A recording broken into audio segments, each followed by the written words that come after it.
नमस्ते, नमस्कार प्यारे दोस्तों, सभी को राम राम, सभी को राधे राधे और सभी को प्रणाम। आप सभी कैसे हैं?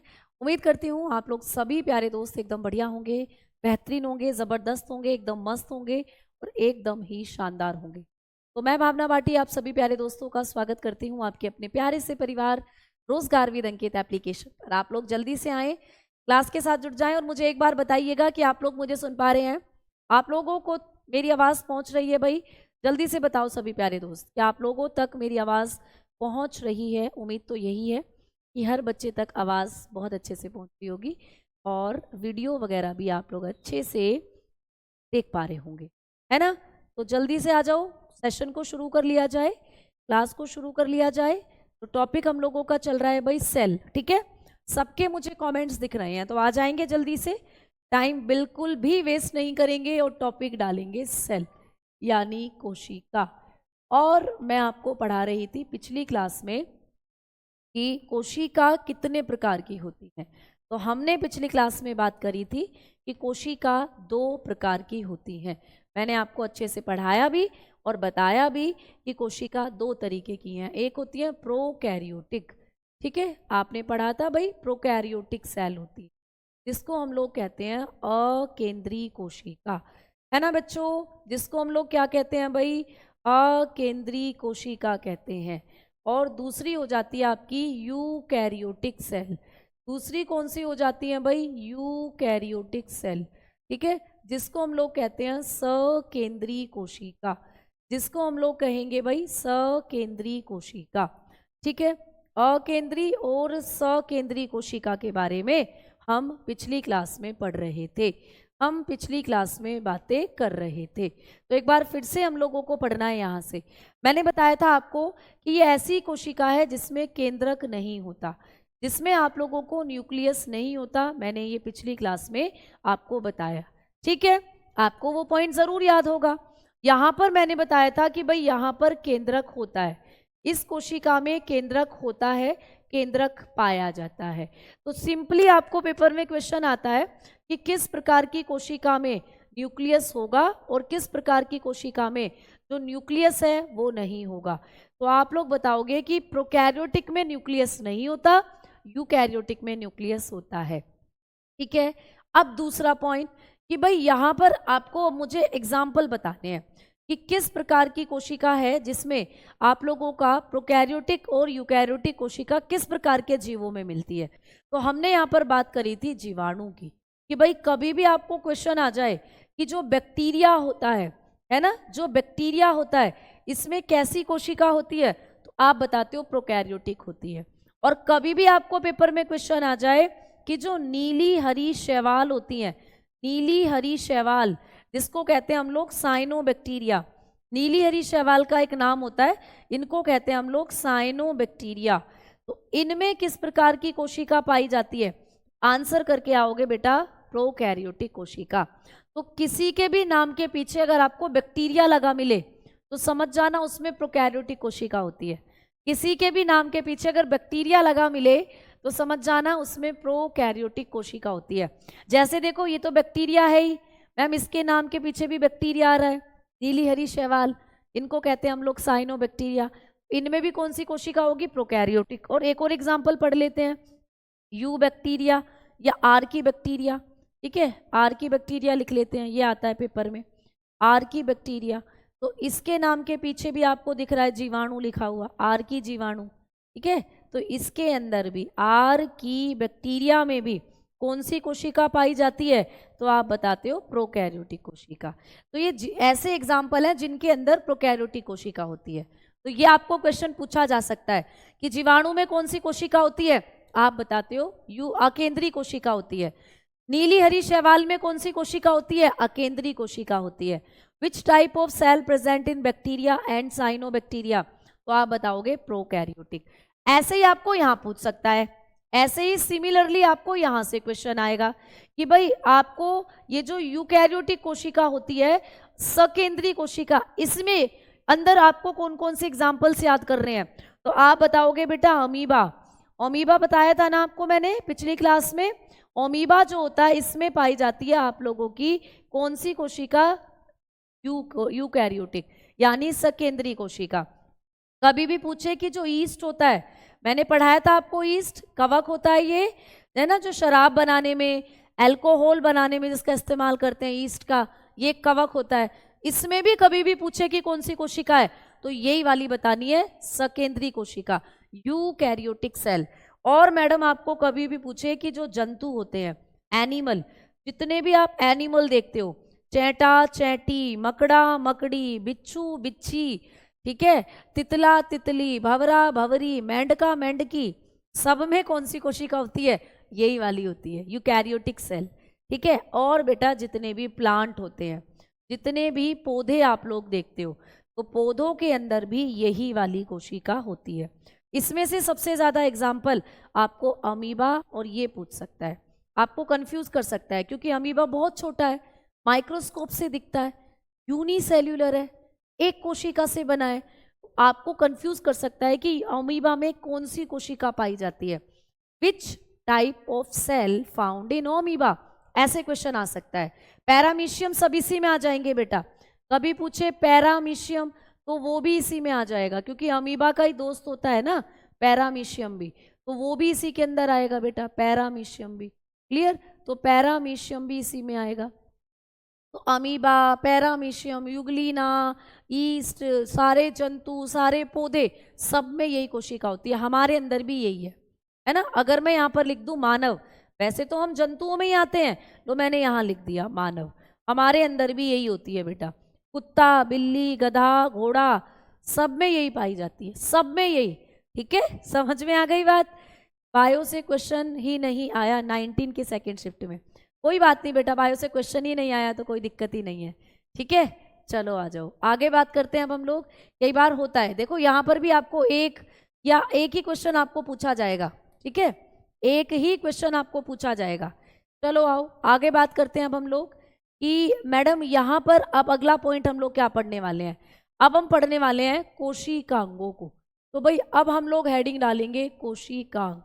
ठीक है, अब हम लोग बढ़ेंगे सेल ऑर्गेनल की तरफ। कोशिकांग, मैम सेल ऑर्गेनल्स क्या होते हैं?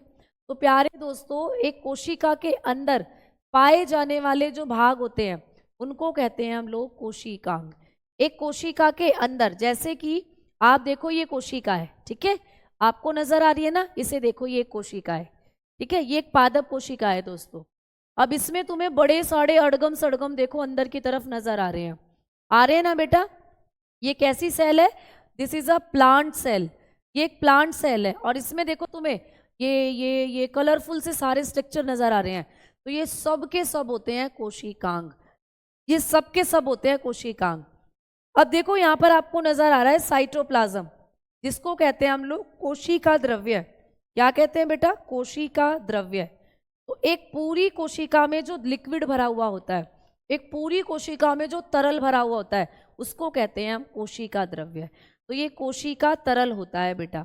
ये कोशिका द्रव्य क्या होता है? कोशिका तरल। देखो कोशिका का मतलब कोशिका और द्रव्य मतलब तरल, तो ये होता है सेल लिक्विड। एक पूरी कोशिका में जो लिक्विड भरा होता है उसको क्या कहते हैं? उसको साइटोप्लाज्म कहते हैं। Liquid that is present inside the cell.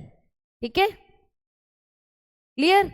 तो liquid that is present into the cell is known as cytoplasm. एक पूरी कोशिका के अंदर जो लिक्विड, ये जो तुम्हें पीले पीले रंग का नजर आ रहा है, इसी को कहते हैं हम लोग क्या? कोशिका द्रव्य, यानी कि साइटोप्लाज्म।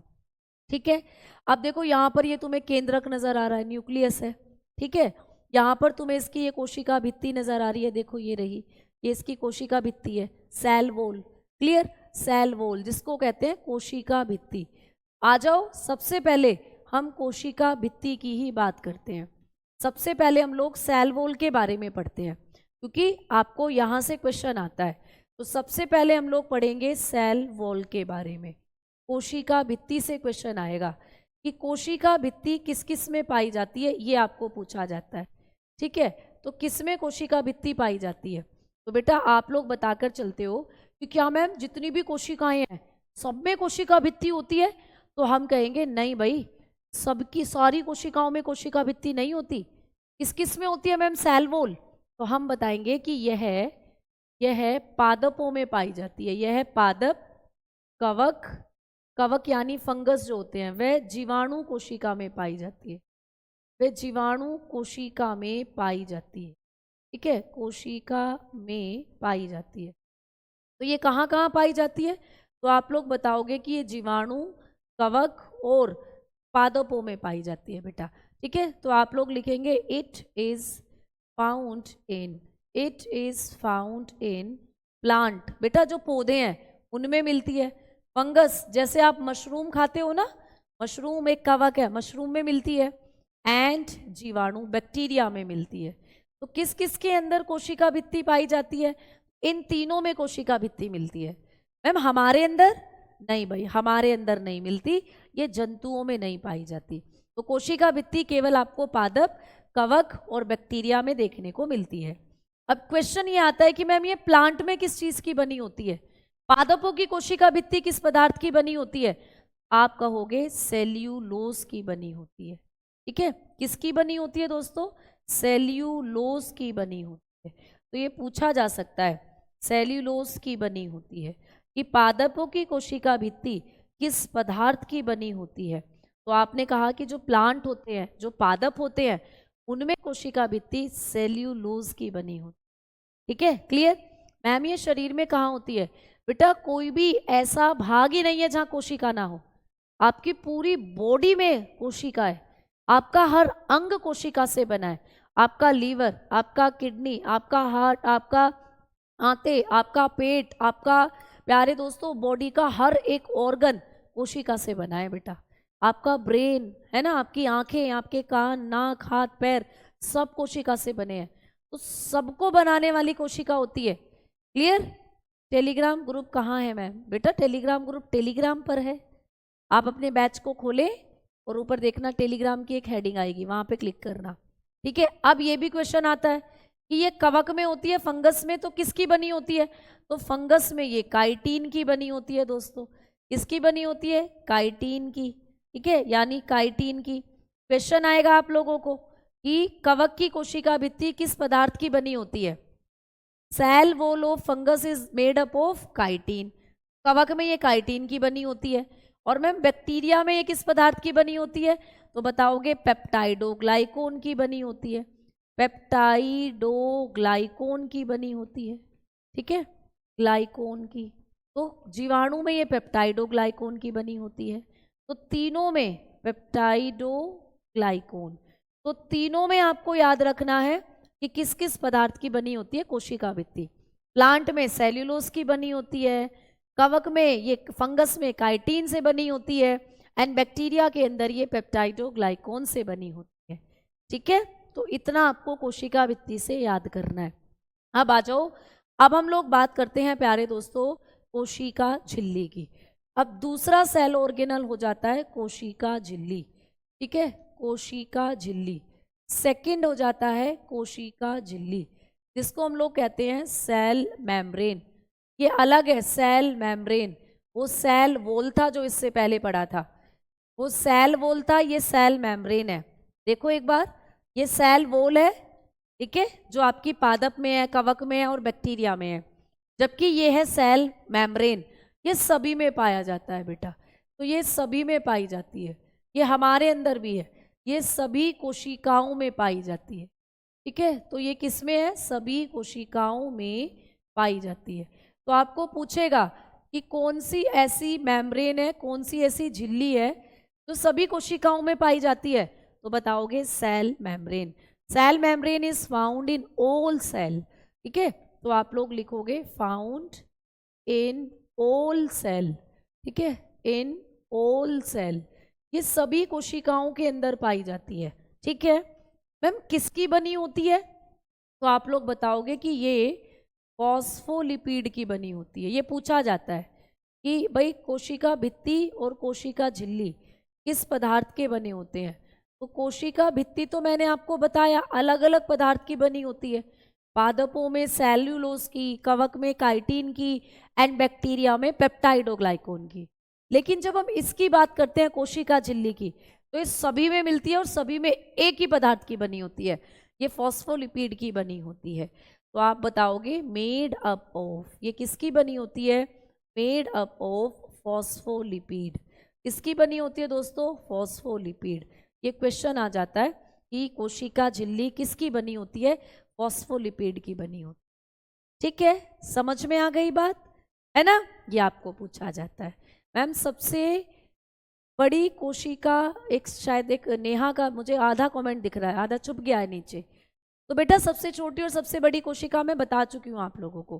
शुतुरमुर्ग के अंडे की कोशिका सबसे बड़ी होती है, शुतुरमुर्ग का अंडा। ठीक है, अब चलो, अब तीसरे पॉइंट की तरफ चलते हैं भाई। अब आपको तीसरा कोशिकांग जो पूछा जाएगा, जहां से क्वेश्चन बनेंगे माइटोकॉन्ड्रिया, जहां से क्वेश्चन बनते हैं माइटोकॉन्ड्रिया। तो अब तीसरे कोशिकांग की तरफ चलते हैं, माइटोकॉन्ड्रिया की तरफ। यहां से ज्यादा क्वेश्चन आते हैं माइटोकॉन्ड्रिया। ठीक है, तो ये जो माइटोकॉन्ड्रिया है बेटा, मैम ये माइटोकॉन्ड्रिया जो होगा, इसकी खोज किसने करी थी? पेपर में क्वेश्चन आता है। इसकी डिस्कवरी किसने करी थी भाई? तो माइटोकॉन्ड्रिया की जो डिस्कवरी करी थी ना, वो करी थी कोलीकर नाम के साइंटिस्ट ने। किसने प्यारे दोस्तों? कोलीकर ने। क्लियर? तो माइटोकॉन्ड्रिया की खोज किसने करी थी? कोलीकर ने करी थी। ठीक है, ये आपको पूछेगा। चलो दूसरा पॉइंट, माइटोकॉन्ड्रिया कैसा कोशिकांग है? तो आप बताओगे दोहरी झिल्ली वाला कोशिकांग है। ये दोहरी झिल्ली नुमा कोशिकांग है। तो मैंने आपको बताया था ना दोहरी झिल्ली वाले कोशिकांग परसों की क्लास में। तो दोहरी झिल्ली नुमा कोशिकांग है बेटा, मतलब माइटोकॉन्ड्रिया के चारों तरफ दो झिल्लियां पाई जाती हैं बेटा। तो ये दोहरी झिल्ली कोशिकांग है। ये होता है आप लोगों का double membranous organelle, double membranous organelle है। ठीक है, तो दोहरी झिल्ली कोशिकांग है, दो झिल्ली से बना कोशिकांग है बेटा ये। मतलब इसके चारों तरफ अगर आप देखोगे तो दो झिल्लियां पाई जाती हैं माइटोकॉन्ड्रिया के चारों तरफ। ठीक है, अगर मैं आपको माइटोकॉन्ड्रिया का डायग्राम दिखाऊं तो ये है माइटोकॉन्ड्रिया। अब इसके चारों तरफ देखो दो दो झिल्लियां पाई जाती हैं। एक हो जाती है इसकी, देखो ये इनर मेम्ब्रेन है, ठीक है, और ये आउटर मेम्ब्रेन है। मतलब यहाँ पर ये आउटर है और ये इनर है। ठीक है, एक इनर मेम्ब्रेन होती है, एक आउटर। तो मतलब दो झिल्लियां होती हैं माइटोकॉन्ड्रिया के चारों तरफ। अच्छा, माइटोकॉन्ड्रिया में ये जो उंगली के जैसी आपको संरचनाएं दिख रहे हैं, इनको कहते हैं क्रिस्टी। तो पेपर में आ सकता है कि क्रिस्टी कहाँ पाए जाते हैं? क्रिस्टी माइटोकॉन्ड्रिया में होते हैं। उंगली के जैसी संरचनाएं हैं क्रिस्टी। अब इसके अंदर एक लिक्विड भरा रहता है बेटा, लिक्विड, जिसको कहते हैं हम लोग मैट्रिक्स। इसमें एक तरल भी भरा हुआ होता है। माइटोकॉन्ड्रिया के अंदर एक लिक्विड भरा हुआ है, इस लिक्विड को, इस तरल को कहते हैं हम लोग मैट्रिक्स। तो ये भी आपको क्वेश्चन आ सकता है कि माइटोकॉन्ड्रिया के अंदर एक लिक्विड भरा हुआ होता है, एक तरल। ठीक है, अ तरल इज फाउंड इन माइटोकॉन्ड्रिया। तो माइटोकॉन्ड्रिया के अंदर जो लिक्विड है उसको कहते हैं मैट्रिक्स। ठीक है, और जो उंगली के जैसी संरचनाएं हैं उनको कहते हैं क्रिस्टी। अच्छा, कमाल की बात यह है कि इस माइटोकॉन्ड्रिया में डीएनए भी होता है बेटा। देखो यहाँ पे तुम्हें ये जो दिख रहा है, ये इसका डीएनए है। तो माइटोकॉन्ड्रिया एक ऐसा कोशिकांग है जिसके पास डीएनए और ये देखो राइबोसोम, इसके पास डीएनए और राइबोसोम पाए जाते हैं। तो पूछा जाएगा, ठीक है, कि कौन सा कोशिकांग ऐसा है जिसमें डीएनए और राइबोसोम पाया जाता है? आप कहोगे माइटोकॉन्ड्रिया। तो चलिए माइटोकॉन्ड्रिया के बारे में और भी पॉइंट्स अब हम लोग लिखते हैं। ठीक है, तो अब हम लोग लिखेंगे कि माइटोकॉन्ड्रिया क्या है? दोहरी झिल्ली से घिरा हुआ होता है। और अब आप लोग बताओगे कि माइटोकॉन्ड्रिया में, अगला पॉइंट है कि भाई दोस्तों माइटोकॉन्ड्रिया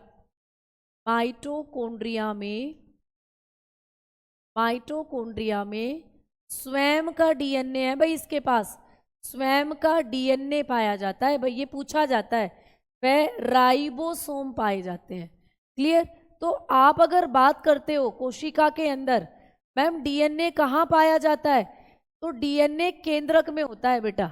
अगर हम एक कोशिका की बात करें तो डीएनए केंद्रक में होगा, लेकिन केंद्रक के साथ साथ माइटोकॉन्ड्रिया भी एक ऐसी जगह है जहां आपको डीएनए मिलेगा।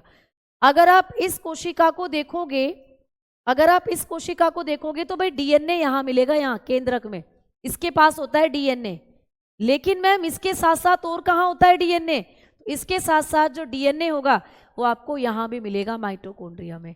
यहाँ भी मिलेगा बेटा। तो थोड़ी बहुत मात्रा में डीएनए यहाँ भी होगा। तो केंद्रक में तो डीएनए होगा ही, लेकिन थोड़ी मात्रा में डीएनए कहाँ होता है? माइटोकॉन्ड्रिया के अंदर भी। तो इसीलिए पूछा जाता है कि कौन सा ऐसा कोशिकांग है जहाँ डीएनए होता है। तो आपने कहा माइटोकॉन्ड्रिया में। तो आप लोग बताओगे mitochondria have its own DNA, and ribosome. इसके पास खुद का डीएनए और राइबोसोम। ठीक है। अब मैम डीएनए की फुल फॉर्म पूछ रहा है एक बच्चा। बेटा इसकी फुल फॉर्म होती है डीऑक्सी राइबो न्यूक्लिक एसिड। ठीक है, डीऑक्सी राइबो न्यूक्लिक एसिड, ये होती है डीएनए की full form. Deoxy ribo nucleic अम्ल। ठीक है, राइबो न्यूक्लिक अम्ल, ये होती है इसकी full form. Deoxy ribo nucleic अम्ल, ये होती है डीएनए की फुल फॉर्म। ठीक है, मैंने यहीं लिखवा दी। चलो आओ आगे बात करते हैं कि भाई माइटोकॉन्ड्रिया को क्या कहते हैं? कोशिका का पावर हाउस कहते हैं। ये भी पूछा जाता है। कोशिका का ऊर्जा गृह कहते हैं। ऊर्जा गृह किसको कहते हैं? माइटोकॉन्ड्रिया को। तो माइटोकॉन्ड्रिया को कोशिका का ऊर्जा गृह कहते हैं। तो आप लोगों को ये भी क्वेश्चन आता है, तो आप बताएंगे known as power house of cell. तो इसको कहा जाता है पावर हाउस ऑफ सेल। इसको कोशिका का क्या कहते हैं भाई? कोशिका का पावर हाउस कहते हैं, है ना अभिषेक? बिल्कुल सही बात। आरएनए की फुल फॉर्म होती है राइबो न्यूक्लिक एसिड। आरएनए की फुल फॉर्म होती है दोस्तों राइबो न्यूक्लिक एसिड, है ना? राइबो न्यूक्लिक एसिड होता है आरएनए। चलो अब देखो यहां पर बात करेंगे कि भाई ये जो माइटोकॉन्ड्रिया होता है, माइटोकॉन्ड्रिया के अंदर खुद का डीएनए और थोड़ी मात्रा में राइबोसोम भी है। इसको कोशिका का ऊर्जा गृह कहते हैं। क्यों कहते हैं? क्योंकि यहाँ पर एटीपी का निर्माण होता है। तो यहाँ एटीपी बनते हैं बेटा, एटीपी बनते हैं। तो माइटोकॉन्ड्रिया में क्या होता है? एटीपी बनते हैं। एटीपी फॉर्मेशन कहाँ होता है? माइटोकॉन्ड्रिया में। तो बताओगे एटीपी आर फॉर्म्ड हेयर। ठीक है, एटीपी आर फॉर्म्ड हेयर। तो यहीं पर क्या बनते हैं बेटा? एटीपी बनते हैं माइटोकॉन्ड्रिया में। और एटीपी मैंने आपको बताया था, कभी भी आपको पूछे कि मैम एटीपी क्या होते हैं, एटीपी की फुल फॉर्म भी मैंने आपको बताई थी। एटीपी की फुल फॉर्म होती है एडिनोसिन ट्राइफॉस्फेट। क्या होती है भाई? Adenosine triphosphate. ठीक है, एडिनोसिन ट्राइफॉस्फेट, ये होती है एटीपी की full form, adenosine triphosphate. Clear? तो यही हिंदी में रहेगी, एडिनोसिन ट्राइफॉस्फेट। ठीक है, एडिनोसिन ट्राइफॉस्फेट, ये होती है इसकी फुल फॉर्म, एडिनोसिन ट्राइफॉस्फेट। ठीक है, क्लियर? तो ये एटीपी है। एटीपी से ही आपकी जो शरीर है वो ऊर्जा लेती है बेटा। जैसे मान लीजिए तुम्हें कोई कपड़ा पसंद आ गया, अब तुम्हें कपड़ा खरीदना है तो दुकान वाले को पैसे देने पड़ेंगे, पैसे खर्च कर कर आप कपड़े लोगे। वैसे ही आपकी बॉडी के अंदर जो आपके ऑर्गन होते हैं, ऑर्गन की जो कोशिकाएं होती हैं, वो जब अपना काम करती हैं तो उनको एनर्जी की जरूरत पड़ती है, ऊर्जा की जरूरत पड़ती है। वो ऊर्जा एटीपी के रूप में मिलती है। तो हमारे बॉडी के जो ऑर्गन है वो एनर्जी को खर्च करते हैं, एटीपी को खर्च कर कर एनर्जी लेते हैं, एटीपी को खर्च कर कर एनर्जी लेते हैं बेटा वो। तो अगर आपके शरीर में एटीपी नहीं बनेंगे ना, तो आपके शरीर के ऑर्गन जो है वो काम भी नहीं कर पाएंगे। आपका लीवर काम नहीं कर पाएगा, आपकी किडनी काम नहीं कर पाएगी, कोई ऑर्गन काम नहीं कर पाएगा। तो एटीपी जो होते हैं ये आपके लीवर की जो कोशिका है उसके अंदर जो माइटोकॉन्ड्रिया उसमें बनते हैं, है ना? आपकी किडनी की जो कोशिका है, किडनी की कोशिका में जो माइटोकॉन्ड्रिया है उसमें बनते हैं। आपके शरीर के हर अंग की कोशिका के अंदर आपको जो माइटोकॉन्ड्रिया होगा उसमें एटीपी जरूर बनेंगे बेटा। एटीपी जो होते हैं ये माइटोकॉन्ड्रिया में बनते हैं, ये क्वेश्चन आता है। अच्छा याद रखना, जो एटीपी होते हैं इसी को हम लोग क्या कहते हैं? कोशिका की ऊर्जा इकाई कहते हैं, कोशिका की ऊर्जा इकाई, है ना? माइटोकॉन्ड्रिया को कोशिका का पावर हाउस कहते हैं, ऊर्जा गृह, लेकिन इसको क्या कहेंगे? ऊर्जा इकाई कहते हैं, है ना? ऊर्जा इकाई। क्लियर? एनर्जी यूनिट कहते हैं इसको, एनर्जी यूनिट ऑफ सेल। तो कभी भी क्वेश्चन आए कि कोशिका की ऊर्जा इकाई किसको कहते हैं, तो एटीपी को। कोशिका का ऊर्जा गृह किसको कहते हैं, पावर हाउस किसको कहते हैं, तो माइटोकॉन्ड्रिया को। आपको ऐसे याद रखना है। माइटोकॉन्ड्रिया की खोज कोलीकर ने करी थी बेटा, ठीक है ना, क्लियर। माइटोकॉन्ड्रिया की खोज कोलीकर ने, ऑल्टमैन ने इसको बायोप्लास्ट नाम दिया था। आपको याद रखना है खोज कोलीकर ने करी थी। तो माइटोकॉन्ड्रिया के बारे में भाई आपको इतना याद रखना है। अब आ जाओ अगले कोशिकांग की तरफ चलेंगे। माइटोकॉन्ड्रिया के बाद हम लोग बात करेंगे केंद्रक की। अगला कोशिकांग है कोशिका के अंदर केंद्रक, यानी कि न्यूक्लियस। अगला कोशिकांग है दोस्तों केंद्रक यानी कि न्यूक्लियस। भाई इसकी भी खोज आती है पेपर में। केंद्रक की खोज किसने करी थी, ये बहुत ज़्यादा इंपॉर्टेंट है। केंद्रक की जो डिस्कवरी करी थी वो किसने करी थी। तो जब हम लोग बात करते हैं न्यूक्लियस की डिस्कवरी की, तो केंद्रक की खोज करी थी दोस्तों रॉबर्ट ब्राउन ने। किसने, रॉबर्ट ब्राउन नाम के साइंटिस्ट ने। रॉबर्ट ब्राउन कब करी थी, 1831। इसका सन भी याद रखना, पेपर में पूछा जाता है। एटीपी किस चीज के बने होते हैं बेटा, फॉस्फेट अणु के बने होते हैं, फॉस्फेट अणु के, तभी उनका नाम है एडिनोसिन ट्राइफॉस्फेट। तो वो फॉस्फेट के अणु होते हैं बेटा, ठीक है, क्लियर। इस सिलेबस से जीडी का पेपर क्वालिफाई हो जाएगा। अग्निवीर जीडी का बेटा वहां पर वेटेज थोड़ा ज्यादा है, 5 नंबर की बायो आती है वहां। यहाँ पर एक ही क्वेश्चन आएगा, वहां 5 क्वेश्चन आएंगे बायो के, तो थोड़ा सा एक्स्ट्रा वहां से करना पड़ेगा, ठीक है। चलो रॉबर्ट ब्राउन, रॉबर्ट ब्राउन ने करा था प्यारे दोस्त, रॉबर्ट ब्राउन, क्लियर। आप लोग बताओगे कि 1831 में केंद्रक की खोज रॉबर्ट ब्राउन ने करी थी। अच्छा केंद्रक को हम लोग क्या कहते हैं, कोशिका का मस्तिष्क कहते हैं, है ना। इस कोशिका का मास्टर, या तो कोशिका का मास्टर पूछ लेता है, ठीक है, या कोशिका का मस्तिष्क, कि भाई कौन सा कोशिकांग है जिसको कोशिका का मास्टर या कोशिका का मस्तिष्क कहते हैं, तो आप बताओगे केंद्रक को कहते हैं। जैसे आपका दिमाग, अगर आपका मस्तिष्क खराब हो जाए तो आप कुछ नहीं कर सकते, फिर आपकी पूरी बॉडी को आपका ब्रेन कंट्रोल कर रहा है, वैसे ही एक पूरी कोशिका को ये केंद्रक कंट्रोल करता है, तो इसीलिए इसको कोशिका का मास्टर या मस्तिष्क कहते हैं। तो ये क्वेश्चन आएगा कि जैसे माइटोकॉन्ड्रिया को कोशिका का पावर हाउस कहते हैं, वैसे ही केंद्रक को क्या कहते हैं, है ना। Mitochondria is known as power house of the cell. Similarly nucleus is known as what, nucleus को क्या कहते हैं, तो न्यूक्लियस को कहते हैं मास्टर या फिर मस्तिष्क, तो नोन एज मास्टर, और ब्रैकेट में पूछ सकता है ब्रेन, तो ब्रेन या मास्टर ऑफ द सेल कहते हैं इसको, ठीक है। तो आप लोगों को ये पॉइंट भी याद रखना है। अच्छा मैम केंद्रक, केंद्रक भी माइटोकॉन्ड्रिया की तरह 2 झिल्ली से घिरा हुआ होता है, तो ये भी क्या है भाई, दोहरी झिल्ली युक्त होता है, तो ये भी दोहरी झिल्ली नुमा है, दोहरी झिल्ली नुमा होता है, मतलब इसके भी चारों तरफ 2 झिल्लियां होती हैं, ठीक है। तो आप लोग बताओगे इट इज डबल मेम्ब्रेनस, तो ये भी डबल मेम्ब्रेन वाला होता है भाई दोस्तों, इसके भी चारों तरफ 2 झिल्लियां होती हैं, जैसे आप समझना, ठीक है। भाई ये कोशिका है दोस्तों, ये कोशिका है, ये सेल है, और ये रहा इसके अंदर केंद्रक, ये रहा इसके अंदर केंद्रक। तो इस केंद्रक के चारों तरफ 2 झिल्लियां होती हैं ऐसे, एक लाल झिल्ली है, एक गुलाबी झिल्ली है, तो ये है केंद्रक। अब केंद्रक के चारों तरफ क्या होती हैं, 2 झिल्लियां होती हैं, ये है न्यूक्लियस, तो इस न्यूक्लियस के चारों तरफ क्या होती हैं, 2 झिल्लियां, और इसी न्यूक्लियस में बैठा रहता है डीएनए, इसी के अंदर बैठा रहता है दोस्तों डीएनए। तो अब मैं माइटोकॉन्ड्रिया पढ़ा चुकी हूँ, तो ये रहा देखो माइटोकॉन्ड्रिया कोशिका में, तो कुछ मात्रा में डीएनए इसके पास भी होता है, अभी हमने पढ़ा था।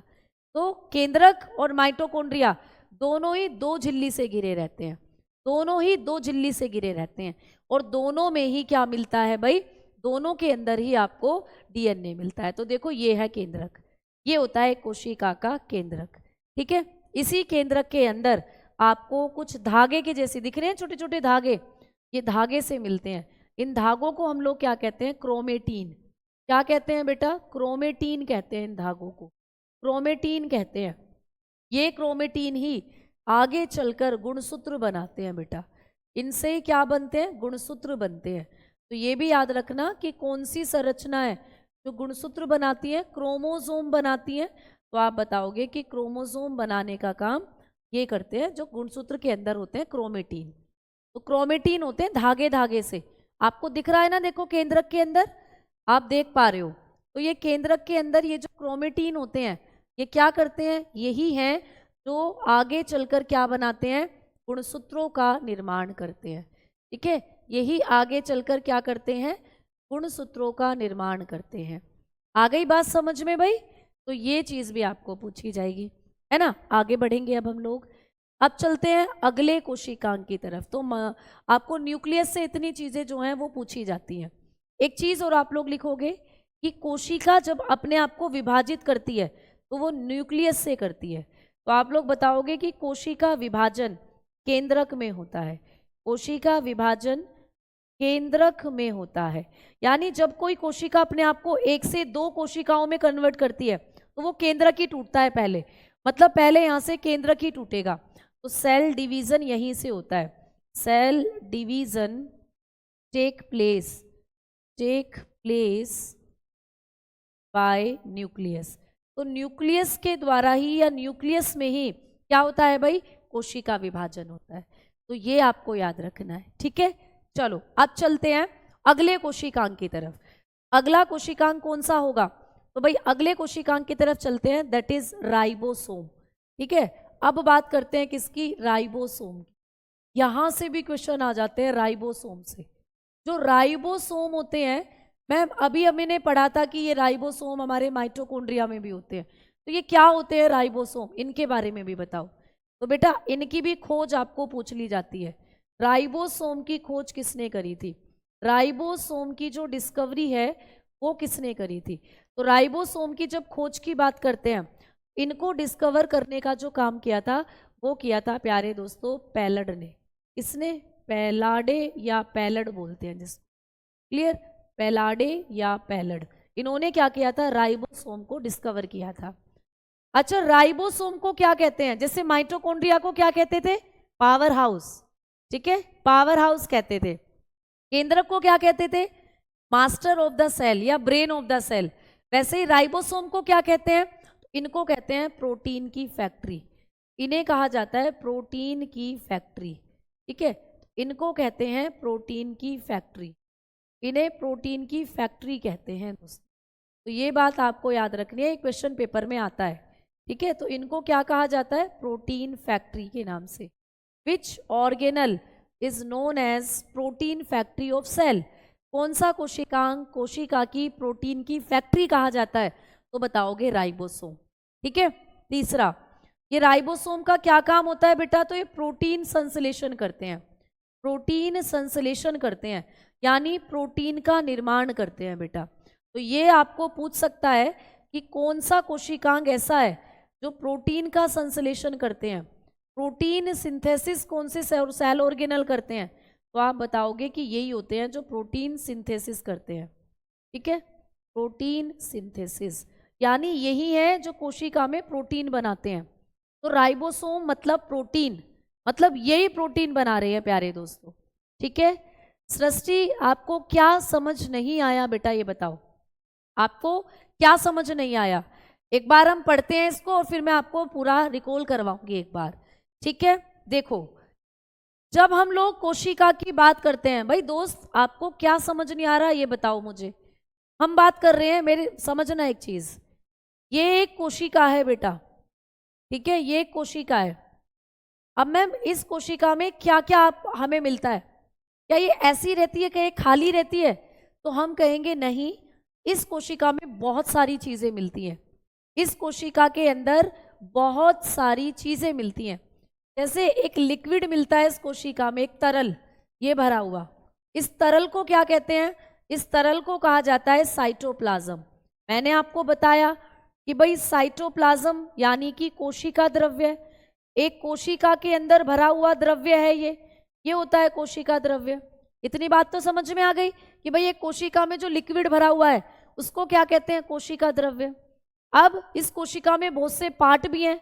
इस कोशिका के अंदर आपको बीचों बीच केंद्रक मिलता है। मैंने सारी बातें आपको केंद्रक के बारे में बता दी है ना। इस कोशिका के अंदर आपको ये केंद्रक मिलता है, इसी को आपकी कोशिका का ब्रेन कहते हैं। ये पूरा सेल का डायग्राम है ना, ये कोशिका का डायग्राम है। इसी केंद्रक को कोशिका का क्या कहते हैं, मस्तिष्क कहते हैं या मास्टर, क्योंकि पूरी कोशिका को यही कंट्रोल करता है। ठीक है, फिर हमने बात करी कि इसमें एक माइटोकॉन्ड्रिया भी होता है, ऐसे ऐसे यहीं पर पूरी कोशिका की एनर्जी बनती है, ऊर्जा बनती है। ये पूरी कोशिका जो काम करेगी वो ऊर्जा यहीं से लेगी, इसी से एटीपी के रूप में यहाँ ऊर्जा बनती है। इसको कहते हैं माइटोकॉन्ड्रिया। तो माइटोकॉन्ड्रिया के बारे में मैंने आपको बताया कि भाई इस माइटोकॉन्ड्रिया के पास थोड़ा सा डीएनए भी होता है। वैसे तो डीएनए यहाँ मिलेगा, लेकिन थोड़ी मात्रा में डीएनए यहाँ भी होता है। तो यहाँ तो डीएनए है ही, लेकिन और कहाँ डीएनए होगा, तो माइटोकॉन्ड्रिया में होगा। ये हमने आपको बताया। अब बात कर रहे हैं हम राइबोसोम की। तो पूरी कोशिका में ऐसे छोटे छोटे कण से बिखरे रहते हैं, इनको कहते हैं राइबोसोम। और ये राइबोसोम क्या काम करते हैं, प्रोटीन बनाते हैं बेटा। वही बात मैं आपको समझा रही हूँ कि ये राइबोसोम पूरी कोशिका में मिलेंगे। ये क्या करते हैं, ये राइबोसोम जो होते हैं प्रोटीन बनाते हैं। बेटा ये चैप्टर बहुत बड़ा है, तो आज गाना गाने का टाइम नहीं है ना। वैभव क्या पूछना चाह रहे हो बच्चा? ठीक है, चलो आओ, चलो आओ आगे बात करते हैं हम। तो यहाँ पर ये जो आपके राइबोसोम है, ये पूरी कोशिका में सबसे छोटे कोशिकांग माने जाते हैं, है ना। तो सबसे छोटे कोशिकांग है, सबसे छोटे कोशिकांग है। तो कभी भी पूछे कि कोशिका में सबसे छोटे कोशिकांग कौन से हैं, तो राइबोसोम। तो राइबोसोम होते हैं स्मॉलेस्ट सेल ऑर्गेनल। ये स्मॉलेस्ट सेल ऑर्गेनल है, ठीक है। तो ये स्मॉलेस्ट सेल ऑर्गेनल है। अच्छा मैम, सबसे बड़ा कोशिकांग कौन सा है फिर कोशिका में? सबसे बड़ा होता है केंद्रक, ठीक है। तो केंद्रक क्या होता है, सबसे बड़ा कोशिकांग है। तो सबसे छोटे राइबोसोम और सबसे बड़ा कोशिकांग, बिगेस्ट सेल ऑर्गेनल होता है न्यूक्लियस, बिगेस्ट सेल ऑर्गेनल। तो सबसे बड़ा सेल ऑर्गेनल कौन होता है, आप बताते हो, केंद्रक होता है। सबसे बड़ा कोशिकांग पूरी कोशिका में ये हो जाता है केंद्रक, और सबसे छोटा हो जाता है प्यारे दोस्तों क्या, सबसे छोटा हो जाता है आप लोगों का केंद्रक, ये राइबोसोम। अब राइबोसोम बेटा दो तरीके के होते हैं। आपको पेपर में क्वेश्चन आएगा कि राइबोसोम कितने प्रकार के होते हैं, तो ये दो प्रकार के होते हैं, ठीक है, दो प्रकार के होते हैं। राइबोसोम कितने प्रकार के होते हैं बच्चों, दो प्रकार के। ये 2 टाइप्स के होते हैं राइबोसोम, ठीक है। अब कौन कौन से होते हैं दो तरीके के? एक होते हैं आप लोगों के 70S राइबोसोम और एक होते हैं 80S राइबोसोम। मतलब एक थोड़े छोटे और एक थोड़े बड़े। तो कभी भी पूछे कि 70S राइबोसोम कहाँ होते हैं, तो जो मैंने आपको अभी प्रोकैरियोटिक सेल पढ़ाई थी ना, ये उसमें होते हैं बेटा। तो ये कहाँ पाए जाते हैं, प्रोकैरियोटिक सेल में होते हैं। तो कभी भी पूछे कि जो अकेंद्रीय कोशिका है, अकेंद्रीय कोशिका में कौन से राइबोसोम पाए जाते हैं, तो आप कहोगे अकेंद्रीय कोशिका में 70S यानी छोटे वाले राइबोसोम। अच्छा बताओ, फिर इसका गाना सुनाइएगा, नहीं सुनाऊंगी भाई, ठीक है, पढ़ लो पहले। तो जल्दी से बताओ तुम कि जो प्रोकैरियोटिक कोशिका होती है, अकेंद्रीय कोशिका किस में पाई जाती है? Prokaryotic cell is found in which type of organism, किस प्रकार के जीवों में अकेंद्रीय कोशिका होती है? जल्दी बताओ सारे दोस्त कमेंट सेक्शन में। अकेंद्रीय कोशिका किस में होती है? तो मैंने अभी भी बताया था, बैक्टीरिया में होती है। तो ये 70S राइबोसोम बैक्टीरिया में मिलते हैं। और ये जो माइटोकॉन्ड्रिया होता है ना बेटा, ये जो कोशिका के अंदर माइटोकॉन्ड्रिया है, इसमें ये जो राइबोसोम है ये भी 70S वाले ही होते हैं। तो माइटोकॉन्ड्रिया के अंदर जो राइबोसोम है वो 70S वाले ही हैं। और मैम ये जो आपने पूरी कोशिका में जो राइबोसोम बताए हैं ये 80S वाले होते हैं। मतलब 80S राइबोसोम ये किसकी कोशिका है? ये हमारी कोशिका है जो मैंने यहाँ दिखाई है। तो हमारे अंदर कौन सी कोशिका होती है? हमारे अंदर होती है यूकैरियोटिक कोशिका, अभी बताई थी ना। तो 80S राइबोसोम यूकैरियोटिक कोशिका में होते हैं। यूकैरियोटिक यानी सकेंद्रीय कोशिका। तो सकेंद्रीय कोशिका में कौन से राइबोसोम पाए जाते हैं? तो आप बताते हो सकेंद्रीय कोशिका में पाए जाते हैं 80S राइबोसोम यानी बड़े वाले राइबोसोम, क्योंकि हमारी कोशिका का आकार थोड़ा सा बड़ा होता है। समझ में आ गई बात, है ना? चलो, तो ये आपको राइबोसोम से पढ़नी है चीजें। अब चलते हैं आगे की तरफ और अब बात करते हैं अगले कोशिकांग की। तो भाई अगला कोशिकांग है लाइसोसोम। कौन सा है दोस्तों? लाइसोसोम्स। अगला कोशिकांग है लाइसोसोम, जहां से आपको क्वेश्चन आता है बहुत ज्यादा, लाइसोसोम। अब लाइसोसोम से आपको 2-3 पॉइंट हैं जो याद करने हैं। सबसे पहले तो इनकी भी खोज आएगी भाई। लाइसोसोम की खोज किसने करी थी? लाइसोसोम की डिस्कवरी किसने करी थी? तो जो लाइसोसोम होते हैं ना, इनकी जो खोज करी थी ना, वो करी थी, आप बताते हो, डी ड्यूव नाम के साइंटिस्ट। डी ड्यूव, ठीक है। तो डी ड्यूव नाम के साइंटिस्ट थे जिन्होंने लाइसोसोम को खोजा था। माइटोकॉन्ड्रिया को किसने खोजा था? कोलीकर ने। केंद्रक को डिस्कवर किसने किया था? न्यूक्लियस को किसने डिस्कवर किया था? रॉबर्ट ब्राउन ने। जो राइबोसोम थे उनको किसने डिस्कवर किया था? पिलाडे ने। अब बात करते हैं लाइसोसोम को खोजा था डी ड्यूव ने। लाइसोसोम को हम लोग क्या कहते हैं? कोशिका की आत्मघाती थैली। क्वेश्चन आया हुआ है कि भाई कोशिका की आत्मघाती थैली किसको कहते हैं? यही है लाइसोसोम, जिसको कोशिका की आत्मघाती थैली कहते हैं। अब आत्मघाती थैली नहीं, इसको कोशिका की पाचक थैली भी कहते हैं बेटा। पाचक थैली से भी आ सकता है, ठीक है। वह एटम बम, एटम बम के नाम से भी इसी को जाना जाता है। तो कौन सा कोशिकांग है जिसे हम लोग पाचक थैली, आत्मघाती थैली या एटम बम कहते हैं? तो लाइसोसोम। तो बताओगे भाई इसका क्या नाम होता है?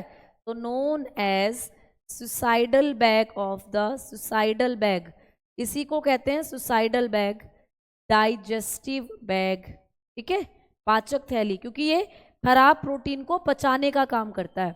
एंड एटम बम, इसी को कहते हैं एटम बम, ठीक है, एटम बम ऑफ सेल। अच्छा दोस्तों, जब हमने माइटोकॉन्ड्रिया पढ़ा तो माइटोकॉन्ड्रिया को क्या कहते थे? जल्दी से बताओ। आईटीबी हेड कांस्टेबल के लिए कर सकते हो, आईटीबी हेड कांस्टेबल के लिए आप कर सकते हो बेटा। अच्छा, माइटोकॉन्ड्रिया को कहते थे पावर हाउस, केंद्रक को कहते थे मास्टर या फिर brain of the cell, ribosome को कहते थे प्रोटीन की फैक्ट्री, प्रोटीन की फैक्ट्री इसको कहते थे। अब लाइसोसोम को कहते हैं suicidal bag, digestive bag and atom bomb, ठीक है। तो इसके बारे में आपको इतना याद रखना है। अब एक और याद रखना है इनके बारे में कि इनका निर्माण कौन करता है? इनका निर्माण गोल्गी बॉडी करती है, गोल्जी काय, अभी जिनको हम लोग पढ़ेंगे, इनका निर्माण गोल्जी काय करती हैं। गोल्जी काय भी कोशिका में ही पाई जाती हैं, ठीक है। तो आप लोग बताओगे formation is done by Golgi bodies, Golgi bodies. इनका निर्माण कौन करती हैं भाई? Golgi body. तो लाइसोसोम का निर्माण कौन सी संरचनाएं करती हैं?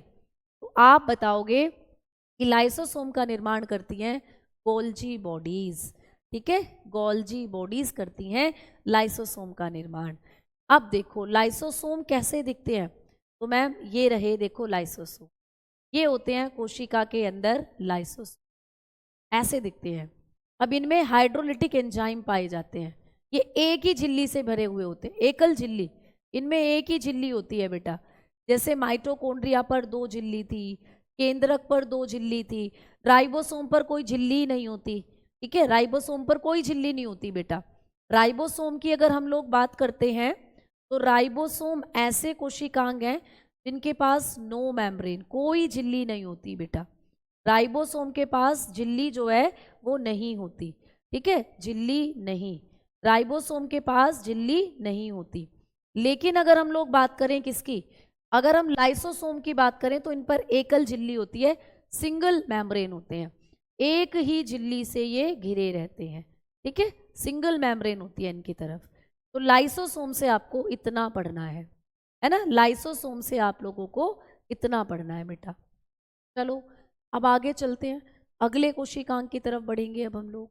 अब नेक्स्ट है गोल्गी बॉडी। अगला कोशिकांग होगा गोल्गी बॉडी। अगला कोशिकांग कौन सा होगा भाई? गोल्जी काय, ठीक है, गोल्जी काय। अगला कोशिकांग हो जाएगा गोल्जी काय। अच्छा, जब कोशिका से क्वेश्चन आते हैं ना तो वो इसी तरीके के आते हैं कि कौन से कोशिकांग को किस नाम से जानते हैं, कौन सा कोशिकांग क्या करता है, ये सब। शिवम यादव बिल्कुल हो जाएगा बेटा, ठीक है, बिल्कुल। तो ऐसे क्वेश्चंस आते हैं प्यारे दोस्त। स्क्रीन ब्लैक करने की तो जरूरत नहीं है बेटा, व्हाइट पर अब आपको सही दिख रहा होगा, ठीक है। हाँ, राइबोसोम के पास झिल्ली नहीं होती है, मैंने आपको बताया, ठीक है, ठीक। राइबोसोम हैव नो मेम्ब्रेन, ठीक। अब बात करते हैं गोल्गी बॉडी की। इनकी भी खोज आपको पूछेगा भाई, इनकी भी डिस्कवरी आपको पूछेगा। तो जब हम लोगों ने बात करी थी केंद्रक की डिस्कवरी की तो रॉबर्ट ब्राउन ने की थी, माइटोकॉन्ड्रिया की कोलीकर ने, पेलाडे ने राइबोसोम को खोजा था, ठीक है। और आप लोग बताते हो कि लाइसोसोम को डी ड्यूव ने खोजा था। गोल्गी बॉडी को किसने खोजा था तो बताओगे कैमिलो गोल्गी ने भाई, कैमिलो गोल्गी, नाम पर ही इनको कहा जाता है गोल्गी, ठीक है। कैमिलो गोल्गी नाम के साइंटिस्ट ने ढूंढा था, कैमिलो गोल्गी, ठीक है। तो उन्हीं के नाम पर इनको हम लोग गोल्गी एपरेटस या गोल्गी बॉडी बोलते हैं, ठीक है। ये क्या काम करती है, इनको क्या कहा जाता है तो इनको हम लोग कोशिका का डाकघर कहते हैं। तो कभी भी पूछे कि कौन सा कोशिकांग है जिसे कोशिका का पोस्ट ऑफिस कहते हैं तो इन्हीं को कहते हैं, इन्हीं को कहा जाता है यातायात प्रबंधक, यातायात प्रबंधक, ठीक है। इन्हीं को कहा जाता है कोशिका का यातायात प्रबंधक। ट्रैफिक पुलिस, तो भाई यही कोशिका की ट्रैफिक पुलिस है, ठीक है, समझ में आई बात। ट्रैफिक पुलिस भी इन्हीं को कहा जाता है, क्लियर। इन्हीं को कहा जाता है कोशिका के पैकर, इन्हीं को कहते हैं कोशिका के पैकर्स, ठीक है। यानी कोशिका के अंदर जो प्रोटीन होती है ना उसको पैक करते हैं ये, और इन्हीं को कहा जाता है कोशिका के बंडल। तो बंडल वगैरह के नाम से भी यही जानी जाती है। इतने सारे नाम है बेटा गोल्गी बॉडी के। गोल्गी बॉडी को कोशिका का डाकघर कहते हैं, यातायात प्रबंधक कहते हैं, पैकर्स कहते हैं, ठीक है, पैकर्स और बंडल कहते हैं। अब ये जो गोल्गी बॉडी होती है ना, इनसे एक और पॉइंट पूछा जाएगा कि ये जो गोल्गी बॉडी होंगी हमारे शरीर, हमारी कोशिकाओं के अंदर, ये क्या काम करती हैं तो ये प्रोटीन को पैक करने का काम करती हैं। इनका काम होता है प्रोटीन के बंडल बनाती हैं। आपकी कोशिका में राइबोसोम ने जो प्रोटीन बनाई थी ना उनके ये बंडल बनाती हैं बेटा, तो प्रोटीन के बंडल बनाती हैं, क्लियर। तो इनका काम होता है bundle, make bundle of protein. ये क्या काम करती है, मेक बंडल ऑफ प्रोटीन। तो कौन सा कोशिकांग है जो प्रोटीन के बंडल बनाता है, आप बताओगे गोल्गी बॉडी। तो गोल्गी बॉडी का काम होता है प्रोटीन के बंडल बनाना, ठीक है, ठीक है, समझ में आ गई बात। हाँ, स्पर्म जो होते हैं शुक्राणु, शुक्राणु का सबसे अग्रभाग गोल्गी बॉडी का बना होता है, बिल्कुल।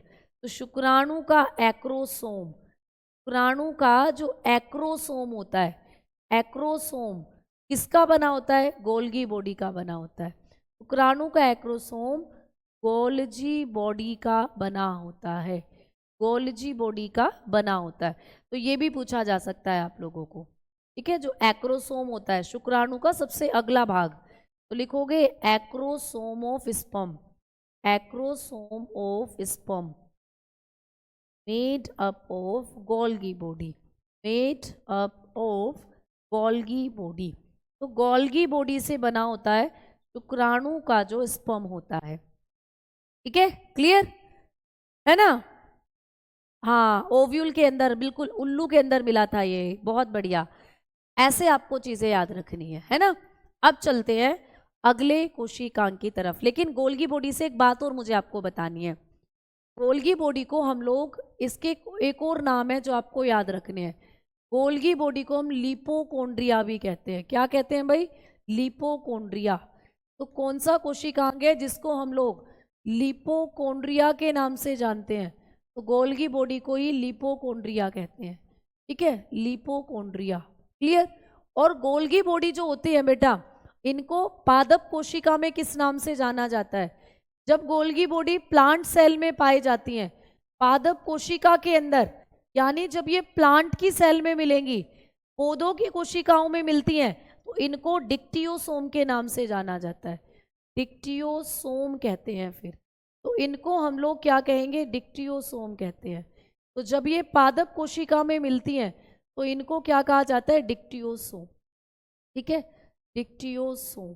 तो ये भी आपको पेपर में आ सकता है कि गोल्गी बॉडी जब प्लांट सेल में पाई जाती है तो इनको किस नाम से जाना जाता है, इन्हें डिक्टियोसोम कहा जाता है। ठीक है, क्लियर।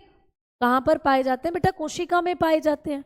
ये जो कोशिका मैंने अभी आपको दिखाई, ये देखो, ये इसके अंदर आपको गोल्गी बॉडी मिलेंगे।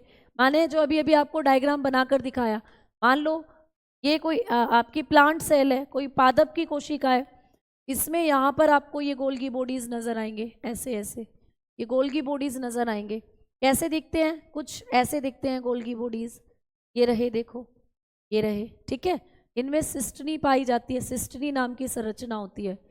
इनके अंदर सिस्टनी नामक संरचना पाई जाती है गोल्गी बॉडी में। तो ये जो तुम्हें इनके अंदर उंगली उंगली सी नजर आ रही है ना, ये सिस्टनी होती है। तो गोल्गी बॉडी जो होती है ये किस में होती है, ये जंतु और पादप दोनों में है, लेकिन पादप कोशिका में इनको डिक्टियोसोम कह देते हैं। क्लियर।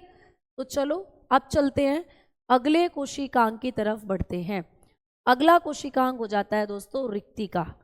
अगला कोशिकांग है रिक्तिका। ठीक है, इसके साथ साथ हम लोग यहाँ पर चीजें लिखेंगे।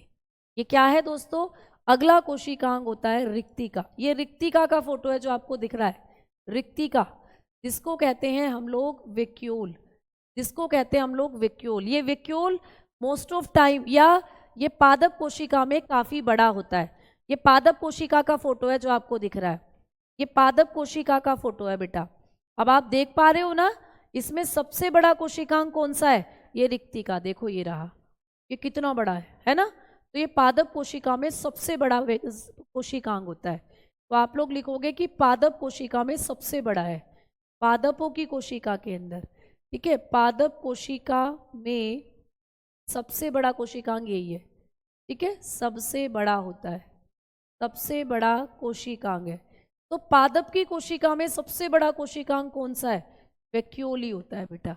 ठीक है, बिगेस्ट होता है प्लांट सेल के अंदर, biggest cell organelle, biggest cell organelle in plant. ठीक है, इन प्लांट सेल। तो पादप की कोशिका में सबसे बड़ा, देखो कितना बड़ा दिख रहा है, लगभग ऐसा मान लो 90% पार्ट यही घेर के रखता है पूरी पादप कोशिका का, सबसे बड़ा कोशिकांग है। और क्या करता है भाई, तो कोशिका का क्या करता है, कोशिका का ऑस्मोटिक प्रेशर, लवण दाब बनाता है, लवण दाब या स्फीति दाब बनाता है। पेपर में किसी भी नाम से आ सकता है, कोशिका का लवण दाब या स्फीति दाब बनाता है ना। तो ये भी आपको पूछा जा सकता है पेपर में। तो आप लोग बताओगे ये क्या काम करता है, balance osmotic pressure, osmotic pressure, ये कोशिका का ऑस्मेटिक प्रेशर या ट्रिगर प्रेशर बनाने का काम करता है, ट्रिगर प्रेशर। क्लियर, यानी कोशिका में कितनी मात्रा में पानी होगा और कितनी मात्रा में लवण होंगे कोशिका के अंदर, उन सबको बैलेंस करने का काम करता है। तो पादप कोशिका में जब एक्स्ट्रा पानी आ जाता है तो वो एक्स्ट्रा पानी इसके अंदर चला जाता है। ठीक है, तो कोशिका का ऑस्मोटिक प्रेशर और ट्रिगर प्रेशर बनाने का काम करता है जो रिक्तिका होता है। इससे ये सारे पॉइंट्स आपको पेपर में पूछे जाएंगे। ठीक है, इससे ये सारे पॉइंट्स आपको एग्जामिनेशन में आएंगे। अच्छा, अब हम कल की क्लास में क्या करेंगे, एंडोप्लाज्मिक रेटिकुलम के बारे में मैं आपको आज की क्लास में बता दूं या कल की क्लास में बताऊं, जल्दी बताओ। तो अगला कोशिकांग हम कल की क्लास में जो पढ़ेंगे वो होगा एंडोप्लाज्मिक रेटिक्यूलम, वो होगा एंडोप्लाज्मिक रेटिक्यूलम। तो कल हम लोग एंडोप्लाज्मिक रेटिक्यूलम पढ़ेंगे, जिसको कहते हैं अंतः प्रद्रव्य जालिका। तो देखो इतना बड़ा चैप्टर है ये कोशिका वाला, अभी भी ये खत्म नहीं हुआ है ना, इतना बड़ा चैप्टर है ये कोशिका वाला, अभी भी ये खत्म नहीं हुआ। तो हाँ, कल ही कराऊंगी, अब कल कराऊंगी। और कल मैं आपको क्लोरोप्लास्ट भी कराऊंगी, कोशिका के अंदर जो क्लोरोप्लास्ट होते हैं, है ना, हाँ वो बताऊंगी। तो अब फिर कल ही हम सेल डिवीजन भी करेंगे कि ये कोशिका कैसे डिवाइड होती है। इसके बाद हम न्यूट्रिशन वाले टॉपिक पर चलेंगे, यानी कि आपकी विटामिन्स पर। ठीक है, चलो तो आज के लिए इतना ही प्यारे दोस्त।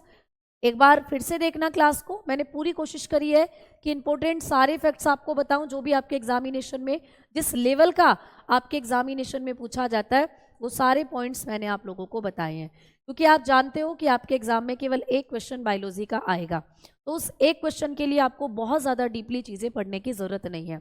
अभी आप ये सारी चीज़ें कर लो, उसके बाद जब हमारी एक गागर में सागरिया एक स्पेशल क्लास में लूँगी, वन शूट टाइप, उसमें जो चीज़ें कराऊंगी वो आप लोग एक बार फिर से देख लीजिएगा। ठीक है, चलो तो आज के लिए इतना ही। मिलेंगे अब कल की क्लास में नए कॉन्सेप्ट्स के साथ। तब तक के लिए धन्यवाद, नमस्कार, राधे राधे, जय हिंद, जय भारत। इसकी खोज करी थी ल्यूवेन हॉक ने बेटा, ल्यूवेन हॉक नाम के साइंटिस्ट।